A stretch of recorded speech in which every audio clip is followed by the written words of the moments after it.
Bridge बंद झाल्यानं मुंबईकरांचे वाहतूक कोंडीनं मोठे हाल होत आहेत। याचा फटका दादरमधल्या व्यापाऱ्यांनाही बसतोय। दादरच्या व्यापारी महासंघानं पालिका आयुक्त आणि वाहतूक आयुक्तांना पत्र देत फेरीवाल्यांना हटवण्याची मागणी केली आहे, तर नागरिकांनाही मोठा फटका बसतोय। दरम्यान याच संदर्भात बातचीत केली आमचे प्रतिनिधी ऋतिक गणकवार यांनी। एल्फिस्टन ब्रिज बंद झाल्याने जी तिथली ट्रॅफिक आहे ती इतरत्र वळवण्यात आलेली आहे। एकीकडे एस ब्रिज आहे, करी रोडचा ब्रिज आहे, दुसरा हा टिळक ब्रिज आहे आणि आपण या ठिकाणी बघतोय की मोठ्या प्रमाणावरती गर्दी जी आहे त्यामुळे आता वाहनांची या ठिकाणी पाहायला मिळते। या ठिकाणी ठिकठिकाणी पोलीस तैनात आहेत, मात्र गर्दी कुठेही कमी होताना आपल्याला पाहायला मिळत नाही, कारण की एल्फिस्टन जो ब्रिज आहे तो बंद झाल्याने तिकडचा जो ट्रॅफिक आहे तो या ठिकाणून वळवण्यात आलेला आहे। तिकडे टिळक ब्रिजचं काम देखील चालू आहे, त्यामुळे जे वाहनं आहेत ते संत गतीने जात असल्याचं आपल्याला पाहायला मिळतं आहे। आता या भागामधले जे दादर व्यापारी संघाचे जे अध्यक्ष आहेत सुनील शाह, आपण त्यांच्याशी बातचीत करणार आहोत। त्यांनी महापालिकेला तसंच पोलीस आयुक्त वाहतूक आयुक्तांना पत्र दिलेलं आहे या ठिकाणच्या ट्रॅफिक समस्येबाबत। काय म्हणणं आहे तुमचं, नेमकं तुम्ही पत्र दिलेलं आहे?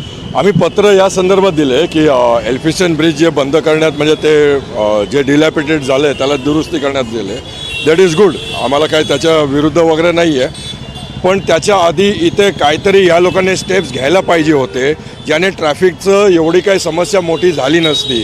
कारण दादर टिळक ब्रिज हा एकदम महत्त्वाचा झाला आहे। तो ब्रिज बंद झाल्यामुळे सगळी ट्रॅफिकची कोंडी ज्या पद्धतीने इथे होते आहे, कुठल्याही याच्या बाबतीत कुठलीही दखल न घेता या लोकांनी डायरेक्ट सगळ्या सिटिझन्सवर हा बोज टाकून दिला आहे। जो कोण मरतोय तो रेग्युलर सिटिझनच मरतोय। आता हे आहेत इथे रेग्युलर तुम्हाला दिसणार, हे सगळे इकडचे रहिवासी हे लोक करतात डायव्हर्सिफाय। हे बघा माताजीची मूर्ती घ्यायला लोकांना, कारण पोलीस काय करू शकत नाही। फेरीवाल्यांवर कुठलंही ह्या लोकांनी ॲक्शन न घेता सगळे रस्त्यावरचे जेवढे फेरीवाले आहेत किंवा ते अनधिकृतपणे गाड्या लावल्या आहेत, जिथे जिथे तुम्ही बघणार त्या इथे एवढं मल्टिप्लिकेशन झालं आहे ट्रॅफिकचं, ह्याच्या विरुद्ध कधी या लोकांनी स्टेप्स घेतले नाही आहेत। मरतोय कोण तर रेग्युलर मुंबईकर मरतोय, याच्या विरुद्ध आम्ही तक्रार केली आहे। हा मुख्य रस्ता होता शिवाजी पार्कला जाण्याचा, तो एक मुख्य रस्ता आहे। हो आहे ना, गाड्या चालू आहेत, मात्र या ठिकाणी आपण बघतो हो, कारण की हे जंक्शन कम्प्लिटली दोन्ही बाजूने तुम्ही बघणार ना तर हे दोन्ही जंक्शन रस्त्यावरचे जे आहेत ते फेरीवाल्यांनी एन्करेज केले आहेत। किती वेळा आम्ही प्रस्ताव मांडले, किती वेळा आम्ही फोटोग्राफ्स वगैरे पाठवलेत, पण अजिबात नाही police station, Shivaji park police station किंवा इकडच्या नगरपालिका ह्या लोकांनी याच्या विरुद्ध काही ॲक्शन नाही घेतली आहे। सेक्रेटरी आपण काय सांगा?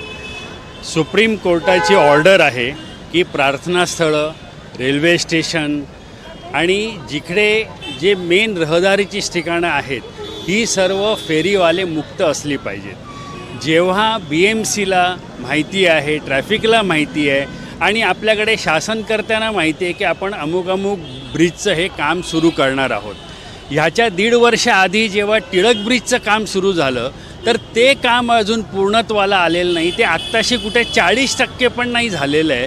तर त्याच्यामध्ये ही आताताईपणा, घाईपणा हा मला एक समजत नाही आहे। ह्याला नियोजन कशाला म्हणावं हे त्यांनी बघायला पाहिजे होतं। सेकंड थिंग, सुप्रीम कोर्टाची जी काही ऑर्डर आहे आणि आज रस्त्यांवर जे बंपर टू बंपर आज जे ट्रॅफिक चाललेलं आहे आणि रोजच्या रोज किमान तुम्हाला 25-30 ॲक्सिडेंट हे डेली होत आहेत। आज गेले आठवड्याभरापासून तुम्हाला इथे RTO ऑफिसर सगळ्यांची रेलचेल दिसते आहे, पण हे सगळं करायच्या आधी जर त्याचं प्लॅनिंग केलं असतं, सगळे रस्ते मोकळे झाले असते तर ह्या सगळ्या गोष्टी झाल्याच नसत्या। आणि हे तर एक आम्ही ॲज अ दादर व्यापारी संघातनं समाजकारणही बघतोय आणि अर्थकारणाचा आज बॅकबोन आहे। मुंबईचा बॅकबोन हा व्यापारी आहे। आज मला सांगा, व्यापाराकरता किंवा आमच्याकडे कस्टमर येणाऱ्याला जर इकडे यायला पूर्वी एक 10-15 मिनटं लागत होती, आज त्याला पाऊण ते 1 तास लागतो आहे, तो येईल का? म्हणजेच काय, तुमचं सगळीकडनं नुकसान होतं आहे। टॅक्सपासनं नुकसान होतं आहे, पब्लिकला जो त्रास होतो आहे तो त्याचा तर विचारच करण्याच्या पलीकडे झालेलं आहे। तर ह्या सर्व गोष्टी करायच्या आधी नियोजन हे करणं, आज IAS ऑफिसर यांच्याकडे आहेत, मोठमोठे पगाराचे सगळे बसलेले आहेत, मग ह्यांना हे नियोजन जमत नाही का? आज रस्त्यावर जेव्हा काही एखादी घटना घडते, मला सांगा इथे एखादं काही म्हणजे अनवॉन्टेड एखादं काही घडलं तर काय होणार? आजच तुम्ही पेपरामध्ये वाचलेलं आहे, आज एका अर्भकाचा जो 1.5 वर्षाचा मुलगा त्याचा आज मृत्यू झाला. कारण का? ॲम्ब्युलन्स ट्रॅफिकमध्ये अडकली होती. आत्ताच्या ह्या घडीमध्ये काय काय होऊ शकतं इथे हे तुम्ही बघू शकता. आम्हाला बोलतानासुद्धा मोठ्यांनी बोलावं लागतं आहे कारण इथे हॉर्न वाजत आहेत. तर ह्या सर्व गोष्टींचा त्यांनी विचार करायला पाहिजे होता.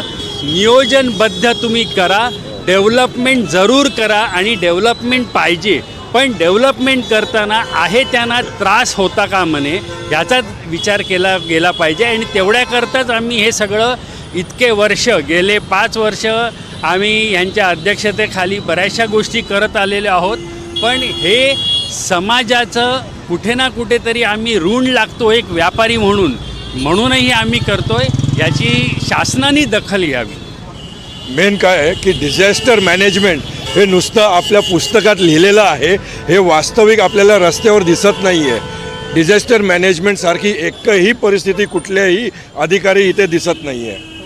तर आपण या ठिकाणी बघतोय की एल्फिस्टन ब्रिज बंद झाल्याने सगळा प्लाझाचा जो परिसर आहे, पुढचा टिळक ब्रिज आहे, त्यावरती याचा ताण पडलेला आहे. आणि या ठिकाणी या व्यापाऱ्यांचं असं म्हणणं आहे की हे जे फेरीवाले आहेत ते पूर्ण त्यांनी फुटपाथ लांबवलेला आहे, यांची कुठेतरी व्यवस्था करा, यांची सोय करा, यांना इथून उठवा, जेणेकरून हे पार्काकडे जाण्याचे जे रस्ते आहेत ते मोकळे होतील आणि तिकडे जी वाहतूक कोंडी होते ती वाहतूक कोंडी टाळता येतील. एकंदरीत त्यांनी वाहतूक विभागाला हे पत्र दिलेलं असून आता पोलीस आयुक्तांना देखील पत्र दिलेलं आहे, महापालिका आयुक्तांना देखील पत्र दिलेलं आहे. आता या संदर्भात काय कार्यवाही होते हे पाहणं महत्त्वाचं ठरणार आहे.